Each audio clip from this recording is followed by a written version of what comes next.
വ്യക്തിക്ക് വേണ്ടിയിട്ടുള്ള തിരച്ചിൽ വളരെ ഊർജിതമായി നടക്കുന്നുണ്ട് എന്നുള്ളതാണ് മനസ്സിലാക്കാൻ സാധിച്ചിട്ടുള്ളത്. കേന്ദ്ര സർക്കാരും കേരള സർക്കാരും അതുപോലെ കർണാടക സർക്കാരും ഒക്കെ ഒരുമിച്ച് നിന്നുകൊണ്ട് വളരെ തീവ്രമായ രീതിയിലുള്ള ഒരു തെരച്ചിൽ നടത്തുന്നുണ്ട്. റഡാർ സംവിധാനമൊക്കെ ഉപയോഗിച്ചുകൊണ്ട് ഏകദേശം ഒരു പോസിറ്റീവായിക്കൊണ്ട് നമുക്ക് വിവരങ്ങൾ കിട്ടി തുടങ്ങിയിട്ടുണ്ട്.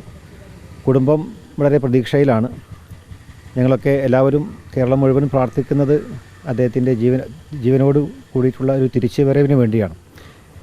ഏതെങ്കിലും രീതിയിൽ മന്ദഗതിയിൽ എന്തെങ്കിലും ഉണ്ടായിട്ടുണ്ടെങ്കിൽ അത് സർക്കാർ ഇടപെട്ടുകൊണ്ട് ഊർജിതമാക്കി അന്വേഷണം വളരെ പെട്ടെന്ന് അന്വേഷണമല്ല അതിൻ്റെ തിരച്ചിൽ എല്ലാ സംവിധാനങ്ങളും ഉപയോഗിച്ചുകൊണ്ട് തിരച്ചിൽ നടത്തി അദ്ദേഹത്തെ കണ്ടെത്തണമെന്നുള്ള ആവശ്യം അത് വളരെ പെട്ടെന്ന് നടക്കണമെന്നാണ് ഞങ്ങൾ ആവശ്യപ്പെടുന്നത്. ഇവിടെ വീട്ടിൽ വന്നു കണ്ടു, അച്ഛനെയും ഭാര്യയെയും അമ്മയൊക്കെ കണ്ടു. അവരൊക്കെ ചെറിയ 2 വയസ്സായ കുട്ടിയുണ്ട്.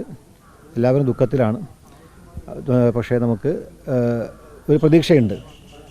ആ പ്രതീക്ഷയിൽ നമ്മളെല്ലാവരും ആ പ്രതീക്ഷയിൽ നിൽക്കുകയാണ്.